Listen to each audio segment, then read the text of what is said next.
Hello everyone, स्वागत करता हूं आप सबों का द हिंदू का 20 नवंबर 2025 के वोकेबलरी के शो में।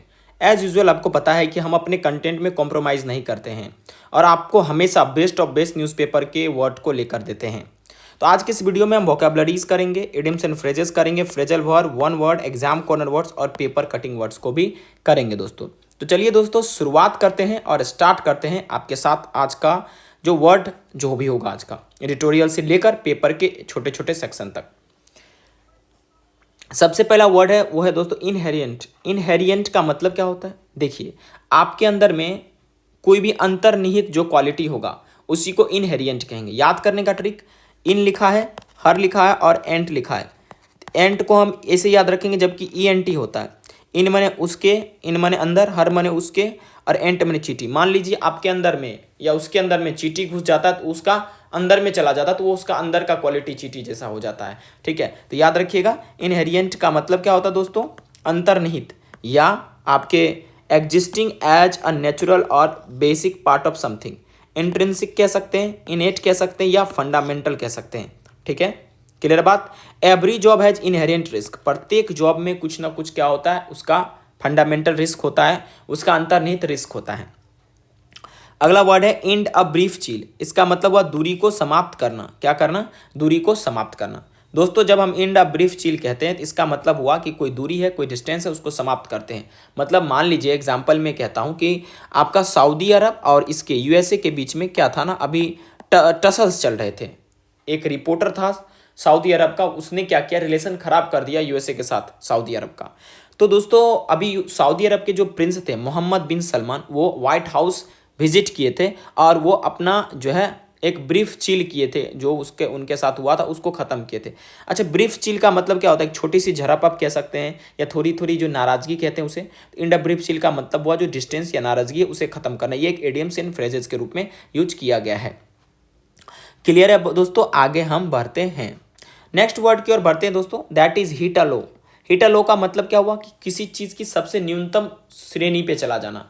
ठीक है, क्लियर है बात। अगर कोई भी चीज़ है, जैसे मान लीजिए यहाँ पर आप देख सकते हैं कि यहाँ पर यूज किया गया है कि इसके वजह से क्या हुआ कि अपने लो कंडीशन में चला गया था। किस चीज़ का रिलेशन? तो आपका सऊदी अरब और किसका रिलेशन? ये यूएसए का। उसी में ये वर्ड यूज किया गया, ये मतलब इडियम्स यूज किया गया हिट अ लो। मतलब बहुत निम्न स्तर का रिलेशन हो गया था जब ये भारत और अभी जो है यूएसए के बीच में अभी कर रहा है hit a low. The ties had hit a low after Jamal, A Saudi dissident journalist in the USA. Jamal जो था सऊदी की तरफ से था। क्या? एक सऊदी की तरफ से था, एक मतलब डिसिडेंट जर्नलिस्ट था, मतलब एक ऐसा जर्नलिस्ट जो हमेशा अपने सरकार के खिलाफ बात करता था, जिसके वजह से लोगों को प्रोस्पेक्टिव या सरकार को प्रोस्पेक्टिव इस बात का आ गया कि भाई साहब की वो मतलब सऊदी अरब में ये सारी चीज़ें होती है, इसलिए रिलेशन बनाना सही नहीं है। तो दोस्तों नेक्स्ट वर्ड समझते हैं डिसिडेंट। डिसिडेंट का मतलब होता है एक ऐसा व्यक्ति जो पब्लिकली डिसएग्री करे, क्रिटिसाइज करे अपनी सरकार की। जैसे आप कह सकते हैं प्रकार का विरोधी दल या विरोधी पत्रकार। जैसे अपने भारत में भी बहुत सारा है, जैसे बहुत सारा ऐसी न्यूज़ एजेंसी है जो पार्टिकुलर किसी भी पार्टी को सपोर्ट करती है, बहुत सारा न्यूज़ एजेंसी है जो उसके खिलाफ चलती है। तो दोस्तों रिबेल कह सकते हैं, अपोनेंट कह सकते हैं और नॉन कन्फर्मिस्ट कह सकते हैं। एक एग्जाम्पल से और अच्छा समझ में आ जाएगा। Dissident voices are crucial for democracy. ये जो विपक्ष का जो आवाज़ है ना, लोकतंत्र के लिए बहुत ही महत्वपूर्ण है। अगर विपक्ष का आवाज़ यानी डिसिडेंट लोगों का आवाज़ नहीं रहेगा तो विपक्ष दोस्तों नेता सत्ता जो धारी रहेगा वो काफ़ी मजबूत हो जाएगा। कीन का मतलब क्या होता है? कीन का मतलब होता है दोस्तों इंटरेस्टेड, है ना। आगे बढ़ते हैं। ए फिस्ट बम्प का मतलब क्या होता है? जैसे आप किसी दो व्यक्ति के साथ अपना फिस्ट को क्या करते हैं, इस तरह से टच कराते, उसी को बोलते हैं फिस्ट बम्प। यानी कि फ्रेंडली रेटिंग ग्रीटिंग या रिलेशन आप बनाना चाहते किसी के साथ फिस्ट को टच करके। ब्रो फर्स्ट वाला सिचुएशन जैसे भारत और रसिया के बीच में, पाउंड कहिए नक्स कहिए। क्लियर बात। Saudi Arab throne with a fist bump जो है ग्रीट किया 2022 में। कौन? He travel to Jeddah in July 2022 where he greeted the air up to the Saudi throne with a fist bump.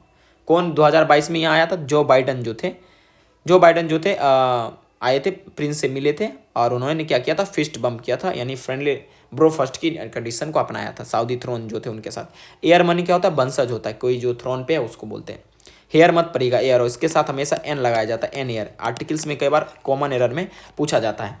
एबिज्मल का मतलब वेरी बैड, वेरी डीप। कोई चीज़ बहुत गंदा हो उसको हम कह सकते हैं एबिज्मल, या बहुत गहरा उसे कह सकते हैं। आप सीधे कहे पाताल को भी आप एबिज्मल कह सकते हैं, है ना। क्लियर है बात। उसके बाद जो है सिनोनिम्स की बात करें, टेरेबल हो सकता है, ड्रेडफुल हो सकता है, पैथेटिक हो सकता है, अपोलिंग और हॉरेबल हो सकता है इसके synonyms. His performance in exam was abysmal, उसका जो परफॉर्मेंस जो था एग्जाम में काफ़ी बैड था, निंदनीय था, वो अच्छा से पढ़ा नहीं था। देखिए अगला वर्ड है इंट्रांसिजेंस। इंट्रांसिजेंस मतलब क्या होता है? इंट्रांसिजेंस का मतलब होता है एक प्रकार का हठी टाइप का, रिफ्यूजल आप कह दीजिए, या अपने बात पे अड़ने वाला, अरियल का जो गुण होता है उसी को इंट्रांसिजेंस कहते हैं, और जो व्यक्ति होता है उसी को इंट्रांसिजेंट कहते हैं। क्लियर है बात। इंट्रांसिजेंट जो होता है, इंट्रांसिजेंट एक व्यक्ति हो सकता है जिसको अरियल होने का गुण हो। आप कह सकते हैं स्टेबर्न कह सकते हैं, व्यक्ति जो काफ़ी हठी हो उसको हम क्या कहते हैं? इंट्रांसिजेंट। और इंट्रांसिजेंस जो हो जाएगा ये आपका नाउन हो जाएगा। सिनोनिम्स होगा आपका ये काट दीजिए, कोई काम का नहीं है। स्टेबर्नेस कह सकते हैं, रिजिडिटी कह सकते हैं, ऑब्स्टिनेसी कह सकते हैं। जो इंसान कठोर होगा, जो अपने बातों पर अडिग रहेगा तो वो रिजिड होगा ही, तो रिजिडिटी आ गया। हठी होगा ही है, और वो कभी कॉम्प्रोमाइज़ करने वाला नहीं होगा चाहे जो भी हो। ठीक है, समझ में आया कि नहीं? अनकॉम्प्रोमाइजिंग एटीट्यूड का व्यक्ति होगा। जैसे his intransigence made this situation worse, उसका जो इंट्रांसिजेंस जो था ना, वो उसने क्या किया? सिचुएशन स्थिति को और ख़राब कर दिया। उसका हट जो था सिचुएशन यानी स्थिति को और ज़्यादा खराब कर दिया।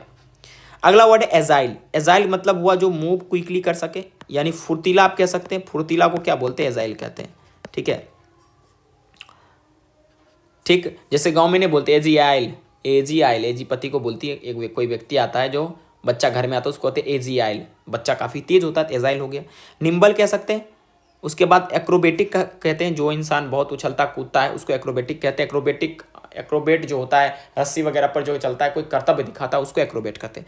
डेक्स्ट्रस माने स्किल्ड जो होता है, जो एजाइल होता है स्किल्ड भी होगा। इसके साथ साथ वो आपका जो है एक वर्ड और बहुत अच्छा आता है, हम याद कर रहे हैं आपको, एक मिनट। वोलेटाइल, हाँ वोलेटाइल आपका हो जाएगा एजाइल का सिनोनिम्स। ठीक है, अब आगे बढ़ते हैं दोस्तों। नेक्स्ट वर्ड है स्वेल्टर। स्वेल्टर 9 नंबर वर्ड है। स्वेल्टर का मतलब होता है बहुत ज़्यादा गर्मी लगता है तो उसको स्वेल्टर कहते हैं, या सफ़र फ्रॉम इंटेंस हीट को स्वेल्टर कहते हैं। जैसे on a sweltering afternoon in Punjab a farmer lowers his bucket into the well, कह रहा है कि एकदम पंजाब के ठठ दोपहरिया गर्मी में एक जो है फार्मर अपने बकेट को क्या करता है? कुआं में डालता है। ठीक है, जिसके वजह से उसके जनरेशन्स और फैमिली चलता है। इसमें यह चर्चा किया गया कि किस तरह से कंटिमिनेटेड वाटर पीने से काफ़ी सारी बीमारी हो जाती है, लेकिन इस पर भी ध्यान नहीं दिया जाता है। तो स्वेल्टर का सिनोनिम्स हो जाएगा सीजल, स्कॉच और ब्रॉयल हो जाएगा।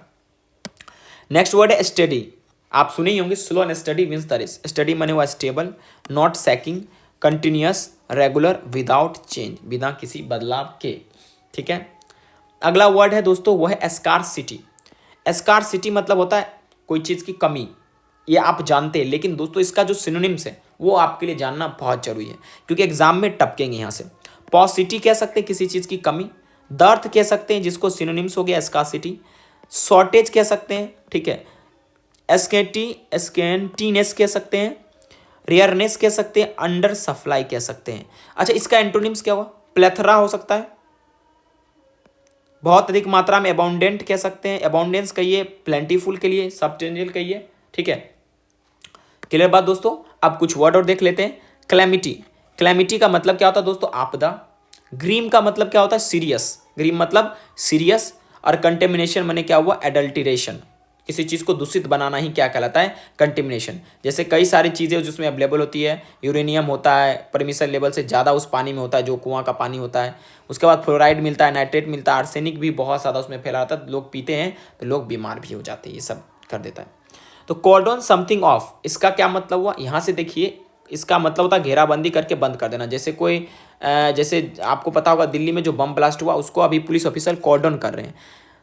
The Delhi police cordons off the blast site, blast site को क्या कर रहे हैं? घेराबंदी कर रहे हैं, उसको बंद कर रहे हैं ताकि उधर कोई जा सके। डेब्रिस का मतलब क्या हुआ? मलबा, रेमिनेंट पार्ट आप कह सकते हैं, है ना। अगला वर्ड है एस्पियोनाज। एस्पियोनाज का मतलब क्या होता है? एक ऐसा प्रैक्टिस होता है जिससे स्पाइंग किया जाता है किसी सीक्रेट इन्फॉर्मेशन या कॉन्फिडेंशियल इन्फॉर्मेशन को, खास करके सरकार के लिए, मिलिट्री के लिए या ऑर्गेनाइजेशन के लिए। आप कह सकते हैं जासूसी करना को स्पाइनेज कहते हैं, एस्पियोनाज कहते हैं। ठीक है, जासूसी करना को हम लोग क्या कहते हैं? एस्पियोनाज कहते हैं, है ना। मैंने ये स्पेशल इसलिए लिख लिया कि आप गलत ना पढ़े। ठीक है, अगला जो वर्ड है दोस्तों वो आपके सामने है रेफाई। रेफाई रेफ नहीं पढ़िएगा इसको, रेफाई, मैंने यहाँ लिख दिया है रेफाई। इसका मतलब हुआ कि कोई ऐसी चीज़ है, अमूर्त चीज़ को ठोस बनाकर ऐसे दिखा देना कि सच में वो रियल है, समझा जा सके उसको, ठीक है। अच्छा, इसमें एक थ्रेट का मतलब क्या हुआ, डर। क्लियर है बात। तो दोस्तों रेफाई का मतलब आपका जो है समझ में आ गया। इसका सिनोनिम्स होगा एक्चुअलाइज, किसी चीज़ को एकदम रियल कर देना, उसको एम्बॉडी कर देना, उसी को हम क्या कहते हैं, रेफाई कहते हैं, ठीक है दोस्तों। नेक्स्ट वर्ड है जो आपके सामने चर्चा करेंगे वो है प्रोलिक्स। प्रोलिक्स का मतलब क्या हुआ कि मोर देन नेसेसरी वर्ड्स डाल देना, using too many words and therefore boring and difficult to read और लिसन टू। मतलब इतना ज़्यादा शब्द लिख देना कि बोरिंग लगे समझने में, उसको कहते हैं प्रोलिक्स। अब इसका सिनोनिम्स बहुत इंपॉर्टेंट है। चैटी कह सकते हैं, गैरुलस, बातूनी को गैरुलस कहते हैं, लॉक्वस भी सिनोनिम्स है एक दूसरे का, बर्वोस कह सकते हैं, वॉल्यूबल कह सकते हैं, और वर्डी, इसके सारे प्रोलिक्स के सिनोनिम्स होंगे। और प्रोलिक्स जो वर्ड है ये आपका वर्ड ऑफ द डे था हिंदू का।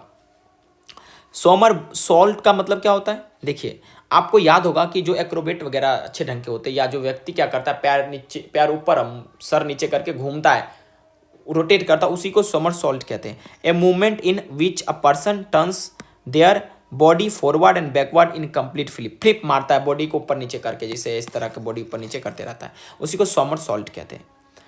अगला वर्ड है दोस्तों आपका वेंटिंग आयर।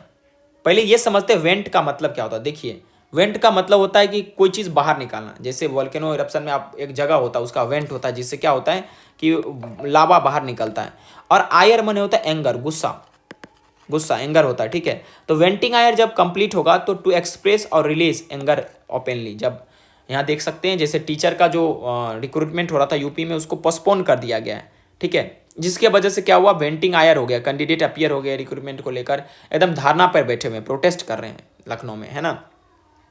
तो काफ़ी गुस्से में होना वेंटिंग आयर का मतलब होता है। लेस आउट कह सकते हैं। ब्लो ऑफ स्टीम इसका एक इडियम्स एंड फ्रेजेस के रूप में हो सकता है। रेज आपके सिनोनिम्स में आ सकते हैं। कुछ स्पेलिंग टेस्ट देख लेते हैं।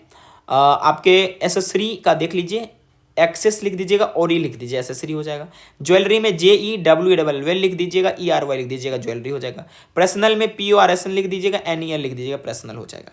ये सारे के सारे वर्ड आप देख लीजिए, बिकॉज एग्जाम में आपको पूछे जा सकते हैं, है ना।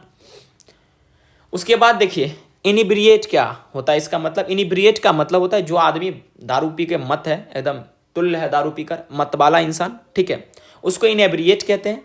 जैसे आपको पता होगा कि अभी क्या हो रहा है कि महिलाओं के साथ बहुत ही अत्याचार हो रहा है, खास करके जो तिरुवनंतपुरम के इलाके में ट्रेन वगैरह चलते उसमें।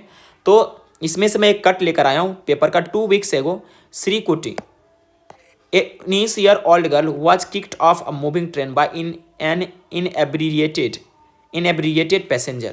माने कि एक श्रीकुटी नाम की एक लड़की थी, उसको एक दारू पिया हुआ इंसान ने, दारू में मत इंसान ने ट्रेन से बाहर उसको फेंक दिया, ठीक है, जिसके वजह से बेचारी का मौत भी हो गया। The girl who would have got down at Thiruvananthapuram on her way to her home in 30 minutes ended up in hospital bed after being critically injured in the attack। कह रहा है जो लड़की 30 मिनट के अंदर में अपने घर पहुंचती, उस लड़की को इन लोगों ने क्या किया, मौत के घाट उतार दिया। गॉट डाउन का मतलब ट्रेन से नीचे उतर जाना, है ना। क्लियर है बात दोस्तों। और ये उम्मीद करते हैं आपको ये समझ में आया होगा। और क्रिटिकली वो इंजर्ड होगी, देखिए यही स्थिति है ना। एक वर्ड है डिसवेड। डिसवेड का मतलब होता है, एक तो होता है किसी को फुसलाना या मनाना कह सकते हैं, या डिसवेड का मतलब आप कह सकते हैं किसी चीज़ से दूर रहना, दूर रहना आप कह सकते हैं, या हटाना कह सकते हैं। लिटरल मीनिंग ये मैं ही कहूँगा, दूर रहना या हटाना, ठीक है। जैसे आप अपने लग्जरी और प्लीजर से कैसे डिसवेज कर सकते हैं, अपने आप को प्रोहिबिट करना, अपने आप को रोकना, स्टॉप करना खुद को, ठीक है, ये आपका डिसवेड का सिनोनिम्स हो सकता है ना। जैसे मैं अगर आपको अखबार में है तो दिखा सकता हूँ। जैसे देखिए, the night of the news spread of the attack on Sreekutty, the phone of G Sumathi, the mother of young women who succumbed to her injury after being raped and pushed out on 2011 started ringing off the hook. जैसे मतलब वो लड़की जो थी, जो मर गई, train से फेंक दिया गया उसमें, उसके फ़ोन, मतलब रिंगिंग ऑफ द हुक का मतलब हुआ एक बार में कई सारे फ़ोन आने लगे। द कॉलर्स मतलब ये से कह रहा है, कॉलर्स जो उनके घर पे फ़ोन किए थे उन्होंने उसको सांत्वना दी, है ना, ठीक है। लेकिन दोस्तों इससे क्या फ़ायदा होगा, है ना। तो अब वो एक तो बच्ची तो मर गई। देखिए अगला वर्ड है the authorities wake up from this slumber. Slumber का मतलब होता है नींद से। अभी इसकी माँ बोलती है कि जो अथॉरिटी है क्या करती है, नींद से उठती है और एक सेफ्टी मेजर को अनाउंस कर देती है। इस तरह के जो घैस्टली इंसिडेंट होते हैं, अपोलिंग इंसिडेंट होते हैं, घैस्टली का मतलब मैं लिख सकता हूँ अपोलिंग, घैस्टली का मतलब क्या होगा, अपोलिंग, सीरियस, इस तरह का जो सीरियस घटनाएं होती है। और उसकी माँ कहती है कि उसी को पता चलता है जिसके बच्चे मरते हैं, बाकी लोगों को क्या पता चलेगा, एगनी क्या होता है, पेन क्या होता है, दुख क्या होता है, दर्द क्या होता है, बाकी लोगों को उससे क्या मतलब है ना। तो दोस्तों कई सारे एश्योरेंस भी दिए जाते हैं कि वुमेन सेफ्टी को इंप्रूव किया जाएगा, बट होता नहीं है। दोस्तों अब आगे बढ़ते हैं। यहाँ पर देख सकते हैं कि अब एक कोई महिला है, उनका नाम है उमा देवी, वो कोटियाल में काम करती है। वो कहती हैं कि इस तरह के इंसिडेंट को तभी इस तरह के इंसिडेंट को तभी रोका जा सकता है जब सिक्योरिटी को इंक्रीज किया जाए ट्रेन में। ओनली वे टू डिसवेट क्रिमिनल्स को दूर भगाना या रोकना। डिसवेट का मतलब यहाँ रोकना कह सकते हैं, प्रोहिबिट करना कह सकते हैं। अगर ज़्यादा से ज़्यादा क्या किए जाए, लोगों को रिक्रूट कर लिए जाए, तभी जाके ये क्या हो सकते हैं, आपका क्रिमिनल केसेस को कम किए जा सकते हैं। तो दोस्तों ये आपके कुछ आज के एडिटोरियल और उसके बाद जो भी न्यूज़पेपर कटिंग के वर्ड थे, मैंने अपने भर प्रयास आपको समझाने का किया है और आप सभी लोग उम्मीद करते होंगे या उम्मीद करता हूं कि सभी लोग समझ गए होंगे। दोस्तों कुछ होमवर्क दे देता हूं, आप उसको करके लाना घर से या कमेंट बॉक्स में लिखना। रिहेबिलिटेट एक वर्ड मीनिंग देता हूं, थ्रोन एक देता हूं, ब्रोकर्ड एक देता हूं, ठीक है, कीन एक वर्ड देता हूं। इसके अलावा दोस्तों और मैं आपको देता हूँ जो वर्ड है आपका ग्रीटेड, मैं आपको दे रहा हूँ, ठीक है। इसके अलावा दोस्तों मैं आपको कुछ होमवर्क में और दे रहा हूँ। प्रोमिस्ड के सिनोनिम्स आपको लिख के लाना है, ये चीज़ें आपको करने हैं दोस्तों। और एक कंसुलेट का भी आपको क्या करना है, मीनिंग पता करके लाना है। तो दोस्तों thank you very much for watching this video. अगर वीडियो अच्छा लगा तो आपको पता है क्या करना है, चैनल को लाइक करना, शेयर करना, सब्सक्राइब करना है।